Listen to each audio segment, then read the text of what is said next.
yo, yo, yo.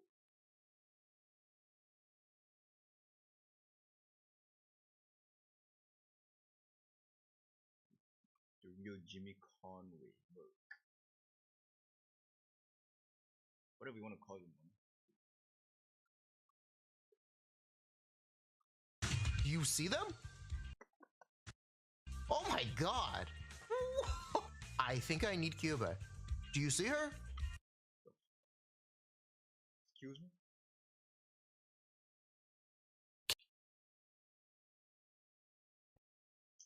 Batuk berkahak? Cuba Strepsils Chesticov untuk meredakan batuk dan mencairkan kahak. Strepsils Chesticov. That's ad blocker. Charismatic. Hold up.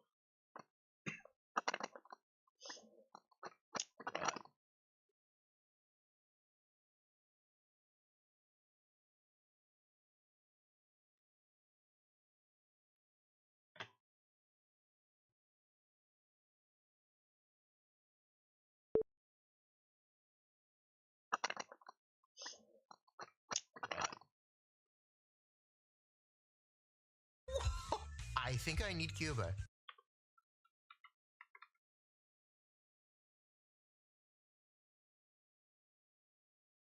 Yo, yo.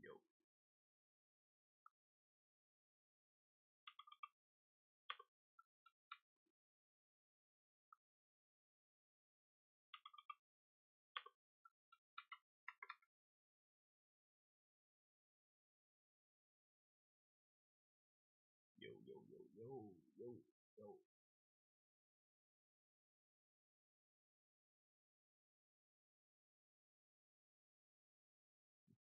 The real Jimmy Conway, Burke. Whatever you want to call him, man. You see them? Oh my god! I think I need Cuba. Do you see her?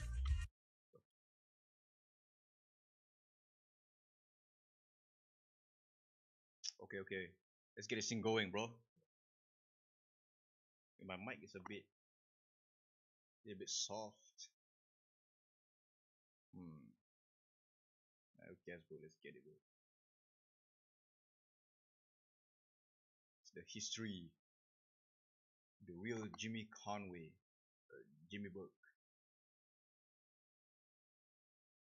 Some shit I gotta remove, bro. Charismatic, ruthless, paranoid, generous, and bloodthirsty. These are just some of the words that have been used to describe Jimmy Burke, a man who would go down in history as one of New York City's most infamous figures. Immortalized in the 1990 film Goodfellas, where he was portrayed by actor Robert De Niro, Jimmy was a complicated man, and at times seemed like an enigma to his criminal associates. He was known for his charming persona that he often used to mask his violent nature. As described by an associate at the time, Jimmy could look at you and smile, and you'd think you were sitting with your best friend in the world. Meanwhile, he's already got your grave dug. This cold, bro. No one knew where they stood with him, just that if you crossed Tommy De Simone. What is Tommy De Simone? Henry Hill. Jimmy Burke. Wait, Tommy De Simone.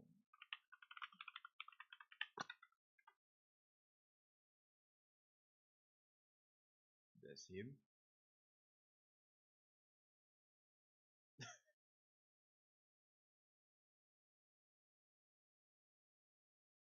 I remember watching the video on stream about him. Yeah. He looks so different from here, bro. or displeased him in any way, he wouldn't hesitate to take you out. No matter what your crossed or displeased him in any way, he wouldn't hesitate to take you out, no matter what your relationship with him had been. Jimmy at one point even ordered the murder of his own best friend, who had provided him with an all-expenses-paid trip to Florida earlier that week. Now, while Goodfellas is regarded by many mob historians as largely accurate, much of Jimmy's life didn't make the final cut, and so today we'll take a deep dive into the rise and fall of Jimmy Burke. Jimmy was born with the name James Conway on July 5th, 1931, in the Bronx in New York City. Wait, James Conway. Oh, this is his real name inside the. Or I thought they just change it because of the thing, but then it makes sense because Henry Hill also is Henry Hill in the movie, and Tommy DeSimone is also Tommy DeSimone in the movie. So I guess Jimmy Burke, he changed his name. Maybe this is just a theory, you know. Change his name somewhere along the lines to avoid any suspicions on him as a criminal.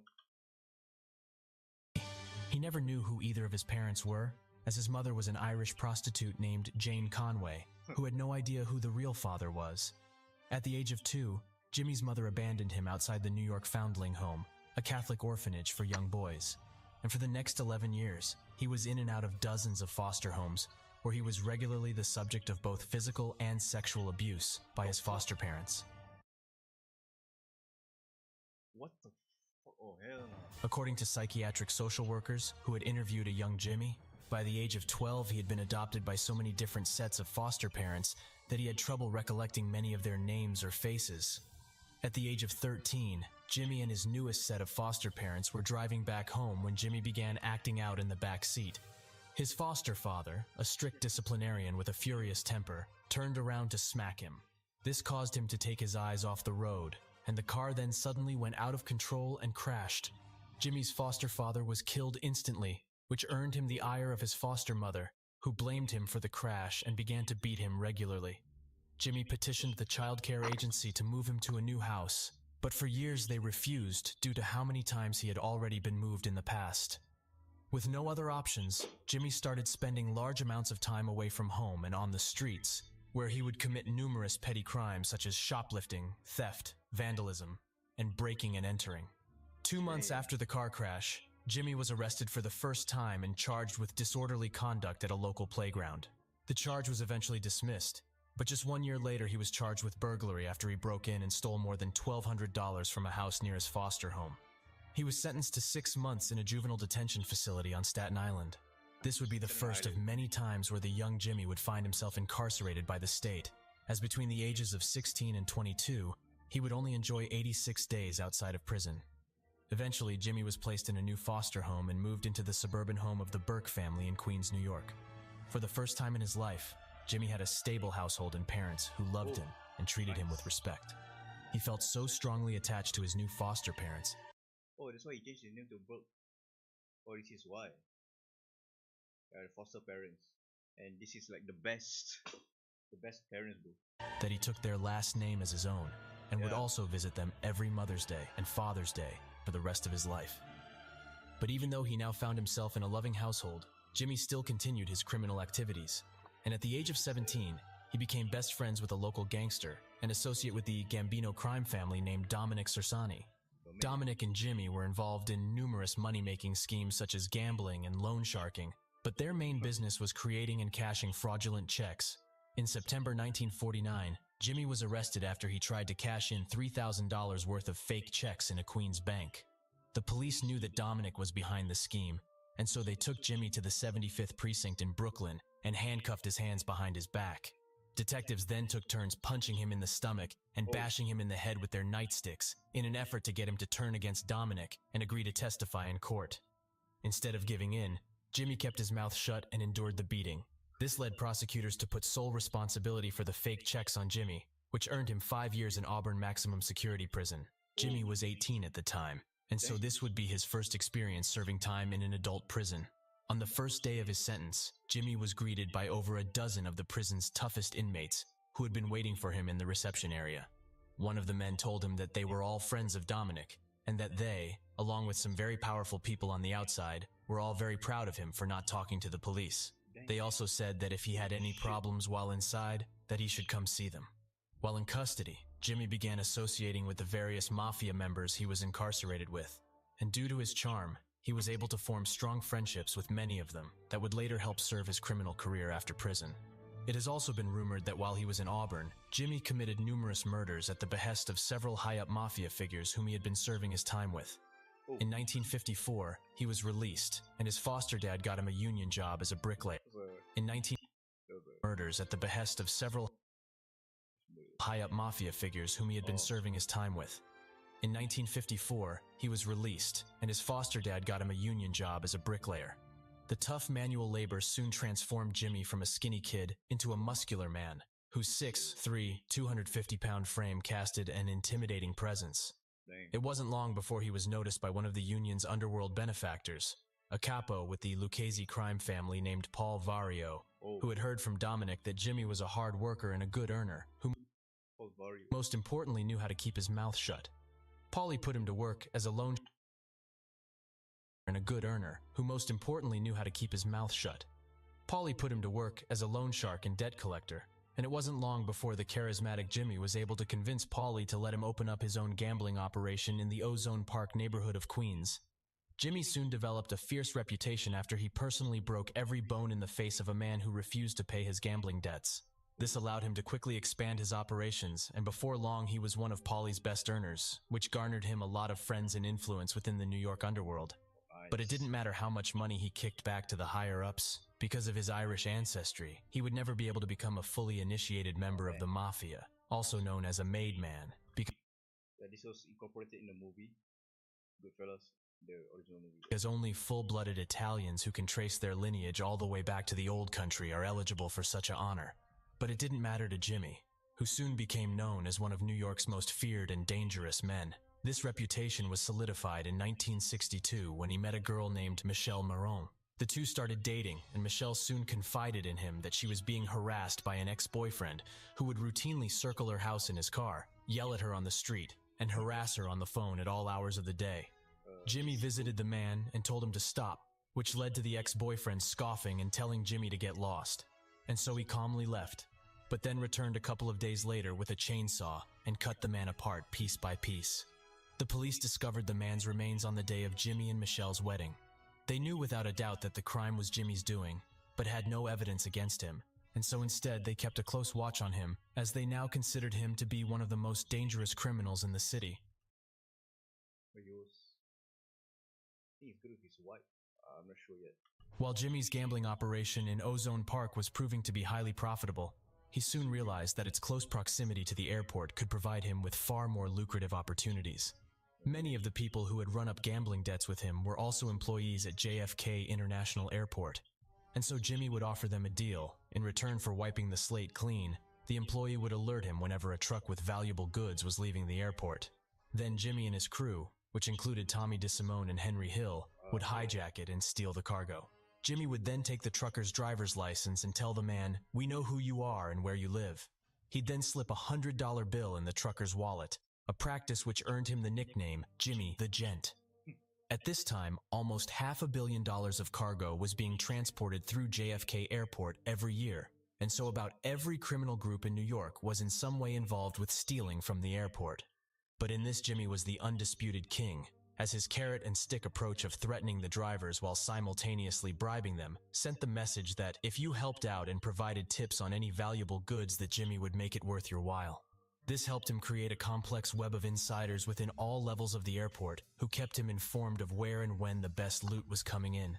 But Jimmy also extensively used fear to keep his collaborators in line, as employees who alerted the authorities were routinely murdered and left within the trunks of cars parked in the airport's long-term parking area, as a warning to any other would-be do-gooder. Airline workers who went to the police never stood a chance, as Jimmy had tons of corrupt cops and prosecutors on his payroll who informed him immediately whenever an employee was talking to the law. But other times, if a union boss or shipping foreman got wise to the fact that some of his drivers were tipping off the hijackers and then tried to fire them, Jimmy would go talk to Paulie, who would then talk to Johnny Dio, the man who ran the unions for the Lucchese family. Paulie, who would then talk to Johnny Dio. Johnny Dio? This is another character, bro. The Paulie. In the movie, he's a Paul Cicero, I think, and Paul. Yeah, in real life, he's Paul Vario. Made man.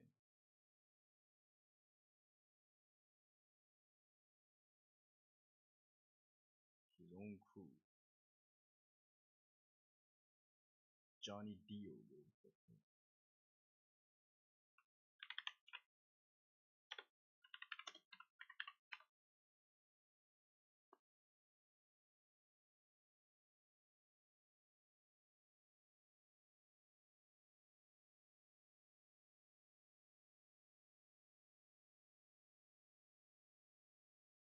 Jimmy for employment by first of goods to mob stew.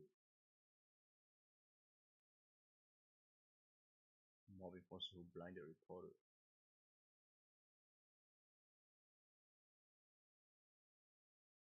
Damn.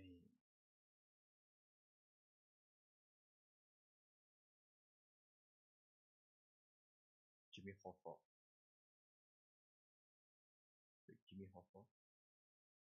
Read, if you don't mind a minute. Read, if you don't mind a minute. Wait, that's a wait. Jimmy Hoffa is from The Irishman, bro. Wait, hold up. It's near. One thing I never.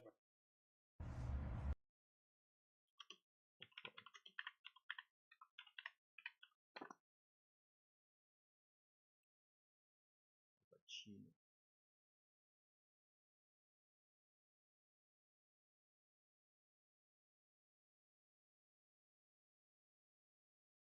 Hold up.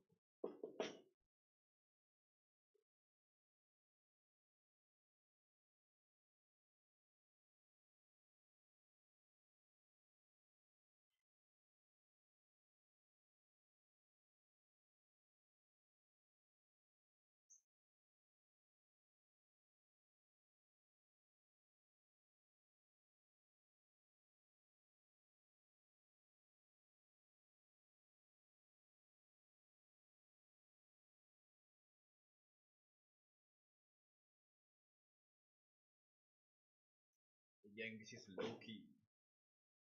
The cat. My neighbor's cat, actually.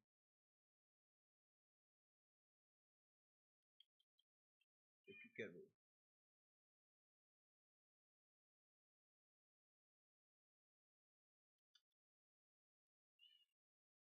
I'm gonna feed him. Then I'm gonna continue watching. Yeah, look at it.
Right.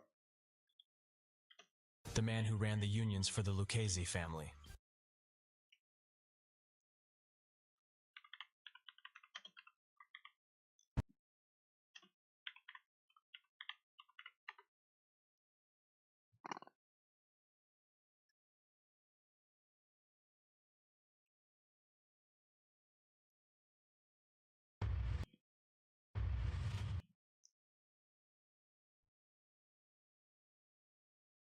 The union would then file a grievance and threaten a strike if anyone was fired, and so the collaborators always got to keep their jobs. Jimmy was making money for the mob by the truckload. He was generating so much cash with his hijackings that in an unprecedented move, the Lucchese family and the Colombo family had a sit-down and eventually agreed to share his services. The fact that two Italian crime families negotiated so they could both share the services of an Irishman only added to Jimmy's fame and status as one of the most powerful criminals in the country. In January 1967, Henry Hill was at the Air France terminal selling smuggled cigarettes to the workers. While there, he met with Bobby McMahon, at terminal selling smuggled cigarettes to the workers.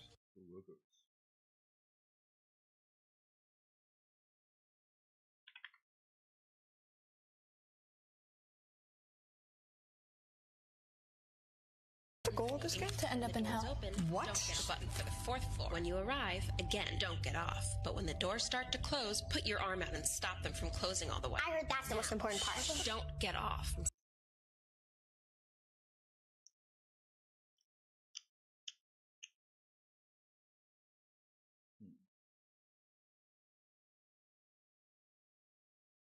That was good, bro.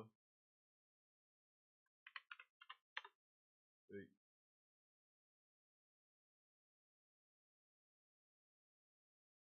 While there, he met with Bobby McMahon, the cargo foreman who had been working with Air France for so long that he was commonly known by the nickname Frenchie.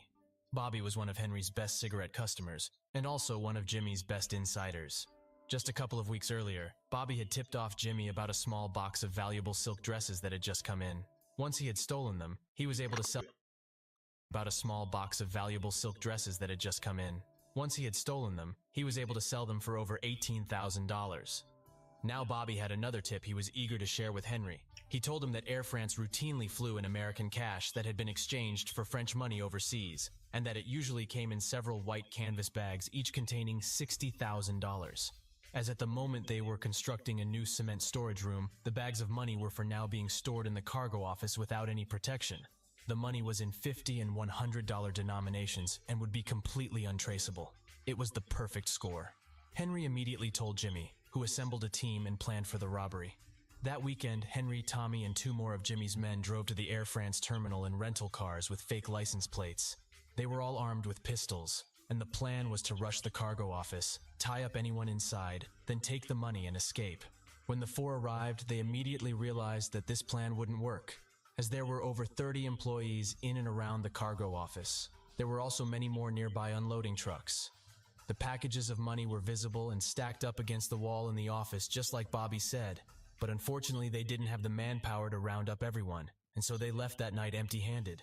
The next day, Henry told Bobby that they needed another way, but Bobby explained that would be difficult.